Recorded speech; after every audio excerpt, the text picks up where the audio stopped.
بسم اللہ الرحمن الرحیم. ناظرین، آپ پروگرام دیکھ رہے ہیں پراپرٹی ٹائم. میں ہوں نعمان چودھری. ناظرین، آج کے ہمارے مہمان ہیں جناب ندیم قاسم خان صاحب، جو کہ چیئرمین ہیں سپریم کونسل الخدمت گروپ جوہر ٹاؤن سے، اور اس کے ساتھ ساتھ جنرل سیکرٹری بھی ہیں ریئل اسٹیٹ اینڈ بلڈرز اور ہاؤسنگ ایجنٹ پنجاب سے، اور اس کے ساتھ ساتھ یہ اعتماد real estate and builders Johar town کے CEO بھی ہیں. ناظرین، ندیم خان قاسم صاحب سے آج ہم بہت ہی اہم سوالات کریں گے، اور جو کہ ناظرین کے لیے بہت اہم ہوں گے، FBR کے حوالے سے، ٹیکسز کے حوالے سے. ناظرین، آج کے ہمارے مہمان ہیں ندیم قاسم خان صاحب، تو ان سے پوچھتے ہیں ٹیکسز کے حوالے سے اپڈیٹ کیا ہیں ان کے پاس. جی ندیم قاسم خان صاحب، کیسے ہیں آپ؟ الحمدللہ جی نعمان بھائی. تو آج ہمارے ناظرین کو بتائیں آپ کے پاس کیا اپڈیٹس ہیں ٹیکسز کے حوالے سے، FBR کے حوالے سے. آپ ماشاءاللہ کافی ایکٹیو ہیں اور میٹنگز وغیرہ بھی اٹینڈ کرتے رہتے ہیں، اس حوالے سے تھوڑا سا گائیڈ کیجیے گا. جی، اس کے بارے میں آپ کو ایک حقیقت بتاؤں کہ ایک ہماری جو PDBA جوہر ٹاؤن ہے اور دوسری ہماری پیرنٹ تنظیم ہے لاہور ریلٹرز لاہور، ٹھیک ہے، ہم نے ہی اس پہ کام کیا ہے اور شکر الحمدللہ وہ کام انٹرٹین ہوتا نظر آ رہا ہے. ابھی FBR کے ساتھ ہم نے جو میٹنگز کی ان میں ہماری نیگوسیشن چلی، تو اب وہ منطقی انجام کی طرف جا رہی ہے. ٹھیک ہے، وہ ریٹس انہوں نے فائنلائز کر کے یہاں اسلام آباد بھجوا دیے ہیں. تو اب بیچ میں FBR اپنی ویب سائٹ پہ اسلام آباد کے ریٹ صرف پیسٹ کر سکا ہے، اس کے بعد لاہور اور باقی جو 40 شہروں میں جہاں جہاں انوملیز کریٹ ہوئی تھی ان کے ریٹس پیسٹ نہیں ہو سکے. تو اغلب امکان ہے کہ 1 فروری تک یہ ہمارے ریٹس پیسٹ ہو جائیں گے.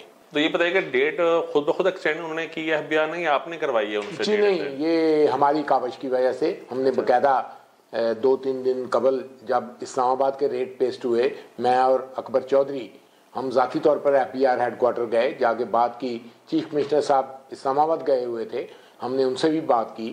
انہوں نے اس پہ ہمیں بریف کیا کہ ابھی کچھ انوملیز جو ہیں وہ اپنی جگہ ہم سے ریموو نہیں ہو سکیں، ہم ان پہ کام کر رہے ہیں. تو ہم نے کہا ابھی یہ نہیں ہے کہ ہم سسٹم سے باہر ہو جائیں، لوگ پریشان ہیں.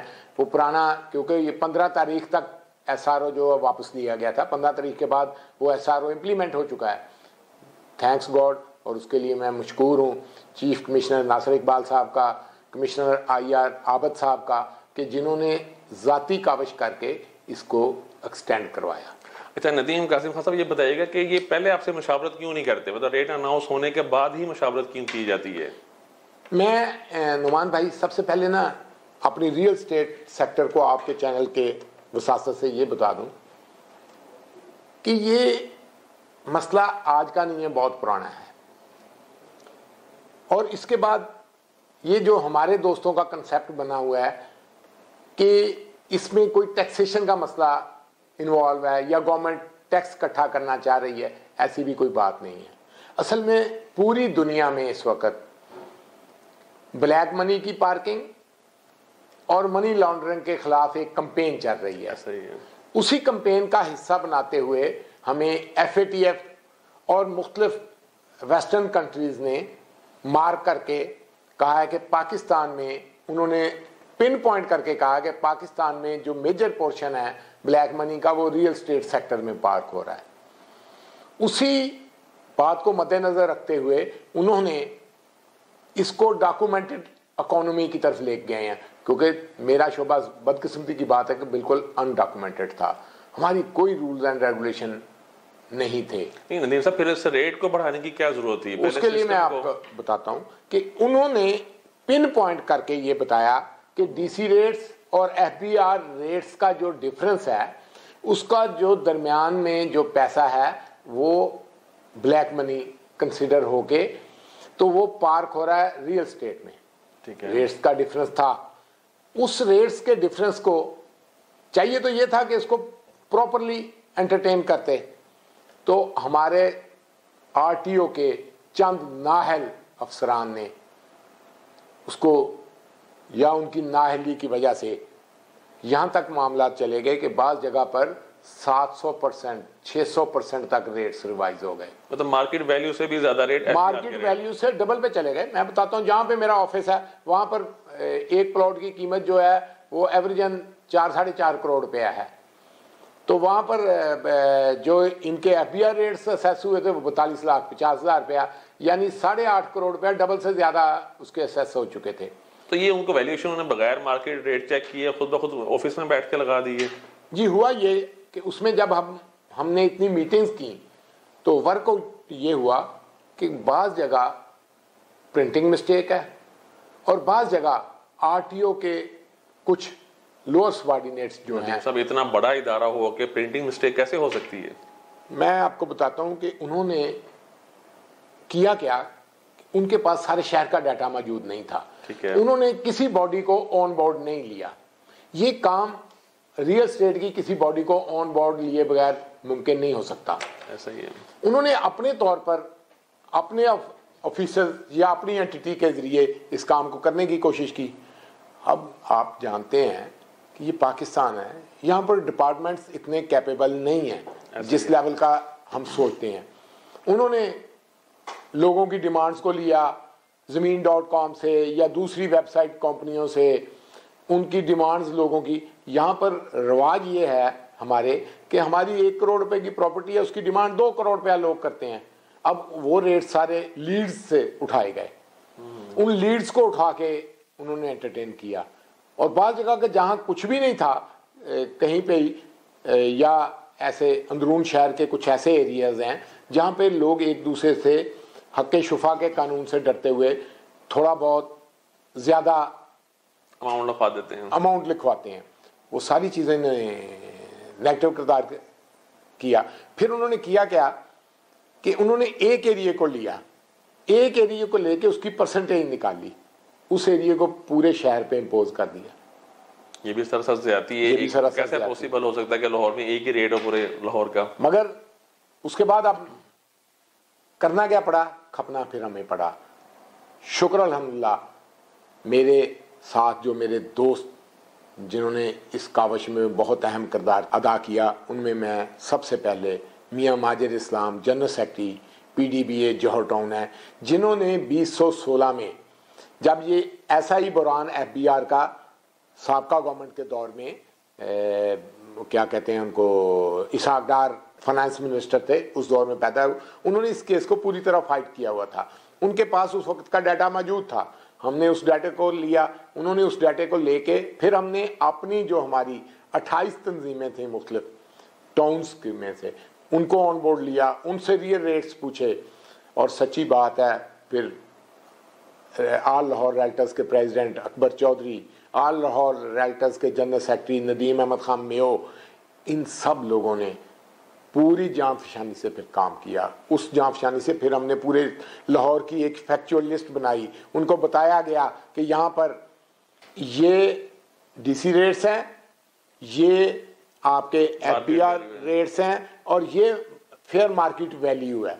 ہم نے اس سارے کو سمجھانے کے بعد ان کے ساتھ بڑی ہارڈ ٹاک میں بھی ہم بعض اوقات گئے. اور میں شکر گزار ہوں چیف کمشنر لاہور کا, جو بہت ٹیلنٹڈ, پڑھے لکھے اور انتہائی سمجھدار آفیسر ہیں. انہیں ہماری بات سمجھ آئی کہ یہاں پر یہ انوملیز پیدا ہو چکی ہیں, تو ان کی وجہ سے یہ بزنس جو ہے ڈیڈ لاک میں چلا جائے گا. اور انہوں نے ہمارے نقطہ نظر کو سمجھا, ہم نے ان کے نقطہ نظر کو سمجھا, اور اس کے بعد کر کے. مگر مجھے اپنی کچھ لاہور کی تنظیموں سے ہے کہ انہوں نے یہ تو کہا کہ ظلم ہو گیا, مگر کسی نے جا کے اس کو فیکچوئل بیس پہ یا فیکٹس کے ساتھ جھٹلانے کی کوشش نہیں کی. ندیم صاحب دیکھیں, جو کام ایف بی آر کے نمائندوں کو کرنا چاہیے تھا یا ان کی جو مارکیٹ ویلیویشن ہے ٹیم, ان کو کرنا چاہیے تھا, وہ کام آپ نے ان کو کر کے دیا. جی آپ نے ان کو کر کے دیا, آپ نے ان کو بتایا کہ یہاں پہ یہ ریٹ ہے جبکہ آپ کے ریٹ یہ ہیں. اس کے بعد جا کے ریٹ آپ کون سے ریٹ چاہ رہے ہیں جو 1 فروری تک ہیں؟ 1 فروری تک تو وہ 2016 والے جو ریٹس پرانے ریٹس جو ہیں وہ ابھی وہی چلیں گے. ٹھیک ہے. اب اس کے بعد جو پرابلم آئے گی وہ یہ ہے کہ ابھی جو نئے ریٹس آئیں گے, الحمدللہ مجھے اغلب امکان ہے کہ میں اپنی کمیونٹی کو خوشخبری دینا چاہ رہا ہوں اس پروگرام کی وساطت سے کہ وہ فیئر مارکیٹ سے کافی نیچے ہوں گے ریٹس۔ ندیم صاحب ایسا نہ ہو جیسے پہلے بھی پراپرٹی ڈیلر ایسوسی ایشن دعویٰ کرتی تھی کہ ہم نے ریٹ کم کر دیے، یہ ہو گیا وہ ہو گیا، لیکن پہلے کی طرح یہ نہ پھر دوبارہ ریٹ پلس ہو جائیں، ایک لالی پاپ دے دیا جائے، ابھی ہم نے ریٹ پہلے یہ ایف پی آر نے ریٹ اناؤنس کیے تھوڑے بہت 19-20 کا فرق کر کے پھر وہ اناؤنس کر دیں، تو پھر آپ کیا کریں گے؟ دیکھیں نعمان بھائی، مجھے نہیں پتا کہ پہلے کون دعویٰ کرتا رہا ہے کیا۔ دیکھیں 2016 سے آپ محنت کرتے آ رہے ہیں، ان کے ساتھ ٹیبل ٹاک کرتے آ رہے ہیں، میٹنگ اٹینڈ کر رہے ہیں، لیکن اس کا کیا حل نکلا ہے؟ ایک بات بڑی واضح ہے کہ آج تک جو پی D B A Johar town ہے، میں اس کا حصہ ہوں، چیئرمین سپریم کونسل بھی ہوں، اس کو بنانے میں میرا پورا کردار ہے، مگر یہ واحد تنظیم ہے جس نے ایمانداری سے لاہور میں ڈیلیور کیا ہے اور کبھی غلط بات نہیں کی، ہمیشہ اپنا حق نمائندگی ادا کیا ہے۔ تو میں یہ سمجھتا ہوں کہ ہم نے جو کاوش کی، اسی جوہر ٹاؤن کی الخدمت گروپ نے جو 2016 میں کیس لڑا تھا آپ کا ریل اسٹیٹ کمیونٹی کا، تب بھی اللہ کے فضل سے انہیں کامیابی ہوئی تھی، اس دفعہ پھر انہوں نے کیس لڑا ہے، اور اب پھر مجھے اللہ کے گھر سے واضح امید ہے کہ انشاءاللہ کامیابی اس ریل اسٹیٹ کمیونٹی کے حصے میں آئے گی۔ اچھا ندیم قاسم خان صاحب، یہ بھی بتائیے کہ کیا لاہور کی اور پنجاب کی یا آل پاکستان پراپرٹی ڈیلر ایسوسی ایشن کیا ایک پیج پہ ہیں یا سب کی اپنی اپنی رائے ہے؟ جی بدقسمتی سے ایک پیج پہ نہیں ہے، ہمیں بھی ایسے ہی محسوس ہوتا ہے، اسی لیے وہ ایف پی لاہور اس وقت ایک پیج پہ نہیں ہے، تقسیم کمیونٹی واقعی تقسیم ہوئی ہے، مگر بات یہ ہے کہ اس کو ریئلسٹک طریقے سے ہمیں یہ محسوس کرنا چاہیے۔ آج آپ نے ایک سوال کیا تو میں اس پہ اب 2 منٹ ضرور آپ کے ضائع کروں گا کہ ہم ایک بزنس آرگنائزیشن ہیں، ہم سیاست برائے سیاست نہیں کر سکتے، نہ کرنی چاہیے۔ ہمیں اس سیاسی سفر سے باہر نکل کے اپنی کمیونٹی کی فلاح کے لیے، اس پاکستان کی فلاح کے لیے مثبت فیصلے کرنے چاہیے اور نہایت جمہوری طریقے سے چلنا چاہیے۔ میں آپ کو بتاتا ہوں کہ آج آپ نے کہا نا، تو میں یہ جو ہمارا الخدمت گروپ ہے یا پی D B A Johar town ہے، یہ بنی اس وقت میں اور میرے ساتھ یہ عبدالحمید صاحب، دیگر سارے دوست، ہم 5-6 لوگوں نے جو فیصلے کیے، انہی لوگوں نے الیکشن لڑا، اور الیکشن لڑنے سے اگلے دن الیکشن ختم ہوا، ہارنے والوں نے جیتنے والوں کے گلے میں ہاتھ ڈالے، جیتنے والوں نے ہارنے والے کے گلوں میں ہاتھ ڈالے، اور الیکشن سے اگلے دن تمام اختلافات ختم ہو کے آپس میں باہم مل کے کام شروع کر دیا۔ تو ہر بزنس آرگنائزیشن کو ایسے ہی کرنا چاہیے، اور ایک دوسرے کے ساتھ، اور میں خاص طور پہ ان لوگوں سے جو ہمارے سسٹم کے سے باہر بیٹھے ہوئے ہیں، میں ان سے گزارش کروں گا خدا را آگے آئیں، اور آگے آ کے اس کمیونٹی کی فلاح کے لیے ہم آپ کو عزت وقار سے اچھا مقام دینے کے لیے تیار ہیں۔ آپ ہمارا دست و بازو بنیں، ہم انشاءاللہ اس کمیونٹی کو اور آگے لے کے جائیں گے۔ اچھا ندیم قاسم خان صاحب، یہ بھی بتائیے کہ اگر تمام جتنی بھی ڈیلر پراپرٹی ڈیلر ایسوسی ایشن بنی ہوئی ہیں، کیا سب اگر ایک پیج پہ آ جائیں تو ظاہر ان کی اسٹرینتھ میں، ان کی بات میں وزن ہوگا، پھر ہی آپ ایف بی آر سے اپنے ریٹ کم کروا سکتے ہیں، ورنہ وہ تو آئے دن ان کو پتہ یہ سب ایک پیج پہ نہیں ہے، آئے دن وہ نئے ریٹ دے دیتے ہیں اور تھوڑا بہت احتجاج ہوتا ہے، پھر وہ نئے ریٹ لاگو ہو جاتے ہیں۔ اس کے بارے میں آپ کیا ورک کر رہے ہیں کہ سب ایک پیج پہ آ سکتے ہیں؟ جی میں نے تو آپ کی بنی ہوئی ہے آپ کے سامنے فیڈریشن آف پاکستان جس حد تک بھی جا سکتی ہے، فیڈریشن آف پاکستان نے یہ ریٹس کے معاملے میں ہماری جنگ پوری طرح لڑی ہے، اور اس کے لیے میں مشکور ہوں chairman federation of Pakistan Musarrat Ejaz Khan, Sardar Tahir president federation of Pakistan, جن دونوں نے ہماری جنگ میں کوئی کسر نہیں چھوڑی، اور شکر الحمدللہ ایف بی آر کو بیک فٹ میں لانے میں ان کا بڑا اہم کردار ہے، اور ہمیں بھی چاہیے کہ ہم ان کے ساتھ باہم اکٹھے ہو کر اس جنگ کو۔ مگر ایک بات نعمان بھائی میں آپ کو بتا دوں کہ یہ ریٹس کے معاملے میں جیسے جیسے مارکیٹ اوپر جاتی ہے تو اس کے ساتھ ریٹس کا مسئلہ بار بار پیدا ہوتا ہے، مگر یہ ریٹس اب 50-100 سال سٹیگننٹ نہیں رہ سکتے، انہوں نے وقت کے ساتھ فیئر مارکیٹ ریٹس پہ جانا ہے۔ ٹھیک ہے، تو اس حقیقت کو ہمیں تسلیم کرتے ہوئے یہ بات یہ ہے کہ ہم بھی اس کی جو انوملیز جہاں پہ پیدا ہوتی ہیں ہم اس کا ڈفرنس ہمیں سمجھانا چاہیے ایف بی آر کو کہ ہر مارکیٹ میں ایک چیز ٹاپ ویلیو ہے ایک چیز لوور ویلیو ہے. ایک چیز کم فرنٹ کے ساتھ ہے کہ ہمارے جو ریئل اسٹیٹ کے مسائل ہیں ہم ان کا ڈفرنس ان کو سمجھائیں. ندیم خان قاسم صاحب ابھی آپ سے دوبارہ بریک کے بعد دوبارہ سوال کرتے ہیں. ناظرین یہاں پہ ایک چھوٹی سی بریک لیتے ہیں, دوبارہ حاضر ہوتے ہیں, ساتھ رہیے گا.